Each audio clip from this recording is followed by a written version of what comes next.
Baik, terima kasih pemirsa, masih di Damai Indonesiaku yang dipersembahkan oleh Sarung Wadi More, tentu sarung kita. Masya Allah dengan tema besar kita yang sangat menarik sekali, yaitu murah hati, mudah rizki. Masya Allah, guru-guru kita tadi di segmen 1, segmen kedua telah membeberkan dan juga menjelaskan bagaimanakah ketika kita murah hati, insya Allah akan mendapatkan kelapangan rizki.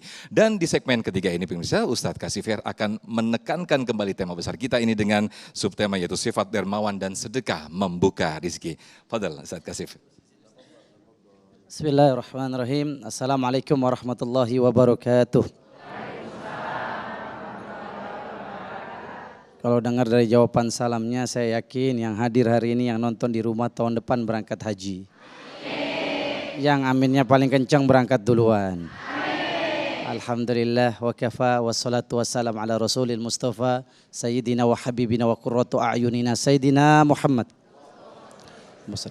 Yang saya hormati guru saya Ustadz Abdurrahman Jailani dan juga Gus Hans, mata Allahu tula hayatihima, Allah panjangkan umur dalam kesehatan selalu. Bapak-bapak, ibu-ibu yang saya sangat sayangi, saya cintai.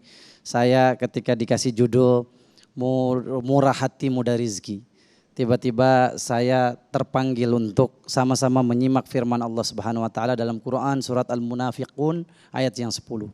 Itu Bu, orang-orang yang sudah wafat, yang sekarang ada di alam kubur. Sekarang kita ada di atas tanah. Satu saat kita akan ada di bawah. Nah, yang sudah di bawah tanah duluan, yang sudah dipanggil duluan oleh Allah, mereka ketika ditanya mau apa sih? Apa yang mereka katakan? Ya Rabbi, laula akhartani ila ajalin qarib fa asaddaq wa akum minas solihin. Ya Allah, tunda dulu kematian saya. Jangan matiin saya dulu. Jangan menjadikan saya meninggal dunia. Jangan jadikan saya di alam barzah duluan. Sebelum saya bisa bersedekah dan saya jadi orang soleh. Terus saya bertanya, kenapa enggak minta umroh? Kenapa enggak minta sholat? Kenapa enggak minta haji? Kenapa yang diminta oleh ahli mayyit, ahli kubur itu sedekah? Karena mereka tahu betapa dahsyatnya pahala sedekah yang akan jadi teman terbaik di kubur.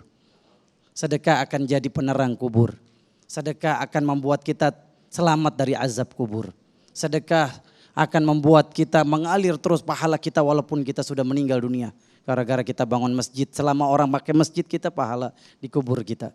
Kita bangun sumur air, selama orang memanfaatkan sumur air kita dapat pahala. Maka oleh itu jamaah rahimakumullah, yuk Rasulullah pernah ditanya, ma hiya afdhalus sadaqah? Ya Rasulullah, apa itu sedekah yang terbaik? Kemudian Rasul mengatakan as-sadaqah wa anta sahihun syahihun. Sedekah dalam keadaan kamu sehat, dalam keadaan kamu takut miskin. Banyak di antara kita udah sakit baru mikir mau sedekah, betul apa betul? Ya, udah kaya, mentang-mentang kaya lupa sedekah. Giliran susah pengen sedekah. Tujuannya apa saya sedekah? Biar kaya raya.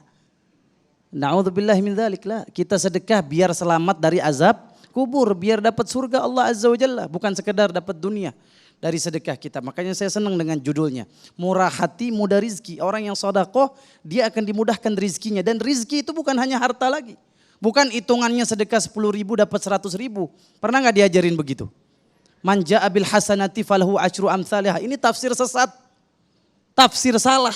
Siapa yang mendatangkan Allah satu kebaikan, nanti dia dapat 10 kebaikan. Kalau sedekah 10.000 dapat 100.000. Saya mau nanya, oke, dikasih kaya sama Allah gara-gara sedekah, dikasih 1 miliar, tapi di saat yang bersamaan dikasih setruk, mau nggak? Ingat loh, orang setruk nggak mungkin kena setruk, karena ketika ditanya Pak kena apa, kena setiuk.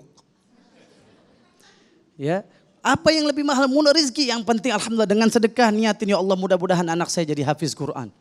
Ya Allah dengan sedekah saya ya Rabb, jadikan saya bisa pergi umroh, saya gandeng tangan ibu saya, bapak saya. Jangan selalu mengkalkulasikan sedekah dengan balasan dunia. Kita khawatir dan kita takut masuk dalam Quran surat Hud. Ibu buka ayat 15-16. Man kana yuridul hayata dunya wa zinataha nuwaffi ilaihim a'malahum. Siapa yang dengan ibadahnya cuma pengen dapat dunia, cukup dia dapat dunia aja. Di akhirat dia nggak dapat apa-apa. Makanya penghuni kubur kenapa dia minta agar dapat kesempatan sedekah? Karena dia tahu sedekah manfaatnya dahsyat di akhirat. Jadi kita hidup sebentar. Sementara kita nggak ada yang tahu kapan kita diwafatkan. Bisa jadi ibu duluan, saya belakangan. Atau saya belakangan bapak duluan. Itu bapak yang belakangan nyeletuk nih Ustadz Kasyif kapan matinya. Pasti mati. Udah ada 5R, ingat. Tanda kita akan mati itu tandanya 5R. Kalau udah ada 1R aja jangan males bersedekah. Karena sebentar lagi akan dapat miss call dari malaikat Israel. Kalau dapat miss call dari malaikat Israel, handphonenya diangkat atau dibuang. Ada 5R tandanya kita dapat miss call dari malaikat Israel. Yang pertama, mau tahu aja, mau tahu banget. Yang pertama uban bertabur. Tanda kita akan dipanggil malaikat Israel. Siapa yang udah ubanan? Bapak nggak usah ngomong, saya udah lihat dari jauh. Uban bertabur, gigi gugur, kulit kendur, mata kabur. Yang kelima, siap-siap dikubur. Udah, ada uban, alhamdulillah alarm. Oh, saya ada rezeki nih. Oh, ada anak tadi kata Gus, sekolahin tetangga saya. Kesian dia yatim, ditinggal bapaknya wafat karena corona. Ibunya wafat, ayahnya wafat. Saya akan jamin dia. Saya masukin di pesantren Gus Hans di Jombang, Darul Ulum. Semua biayanya saya tanggung. Supaya apa? Nanti ketika saya mati saya punya bekal menghadap Allah Subhanahu wa taala. Karena bekal yang terbaik apa? Sedekah. Itu kata mayit. Kalau kita nanti meninggal dunia, jenazah kita diantar 3. 2 pulang ke rumah, 1 nemenin kita dikubur sampai hari kiamat. Siapa yang nganterin kita? Ini kalau ngomongin kematian mukanya tegang semua ini. Yang pertama, kata Rasul sallallahu alaihi wasallam, yatba'ul mayyit 3, fa yarji'u 2, fa yabqa 1. Yang nganterin jenazah kita, saya, bapak, ibu 3. 2 pulang ke rumah, 1 nemenin kita dikubur sampai hari kiamat. Siapa yang nganterin kita? Fa ahluhu wa maluhu.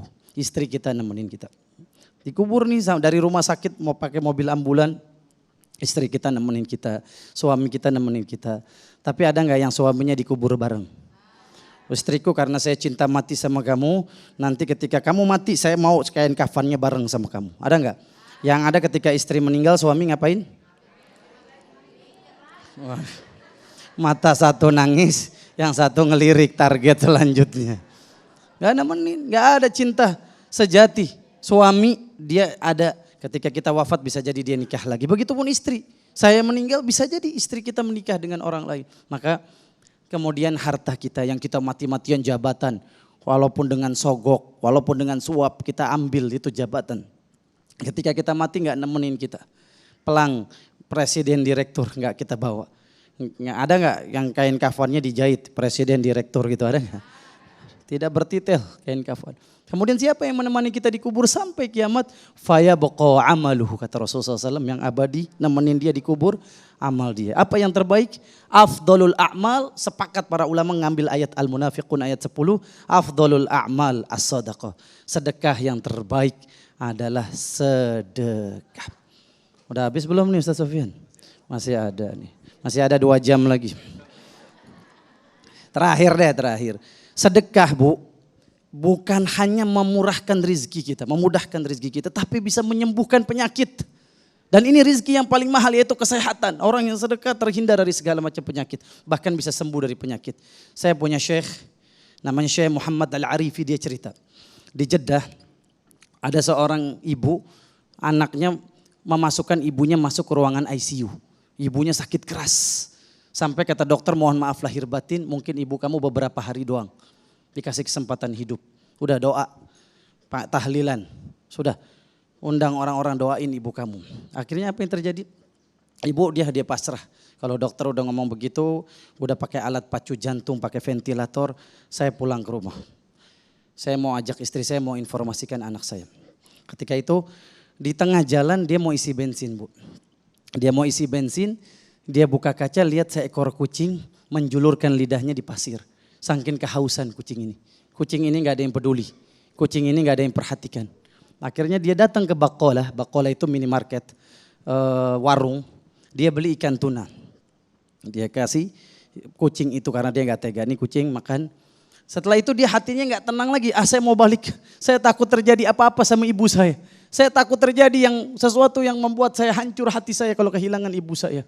Dia datang lagi ke rumah sakit, pas dia lihat di ruangan ICU ibunya udah gak ada. tambah keras dia menangis. Ya Allah ibu saya wafat, ya Allah ibu saya jangan engkau ambil dulu ya Allah. Akhirnya kata suster perawat, pak ngapain bapak nangis? Ngapain bapak panik? Ibu bapak sudah di ruang perawatan biasa. Kemudian ibunya lagi ngobrol sama perawat. Bu, ibu divonis oleh dokter, ibu akan meninggal. Apa yang terjadi pak? Ternyata ibunya bermimpi kucing yang tadi dikasih makan sedekah oleh anaknya mendoa kepada Allah agar ibunya sembuh. Masya Allah, tentunya umat yang senang bersedekah akan membuka pintu rezeki yang seluas-luasnya. Dan tentunya di samping saya sudah ada satu jamaah nih. Dan yang ingin bertanya pastinya ya. Silakan dengan nama siapa Ibu? Dengan Bu Yeti. Bu Yeti, baik boleh silakan pertanyaannya. Pertanyaannya, bagaimana kalau ada orang yang bersedekah atau berinfak dengan tujuan agar Allah memberikan rezeki ataupun materi yang lebih banyak daripada yang diinfakkan atau disedekahkan itu. Apakah sedekah atau infaknya itu diterima oleh Allah? Begitu Ustaz. Terima kasih. Masya Allah, menarik sekali nih pertanyaannya ya. Tetapi sebentar dulu untuk jawabannya ya. Karena kita akan melihat pesan-pesan berikut ini. Tetap di Damai Indonesiaku.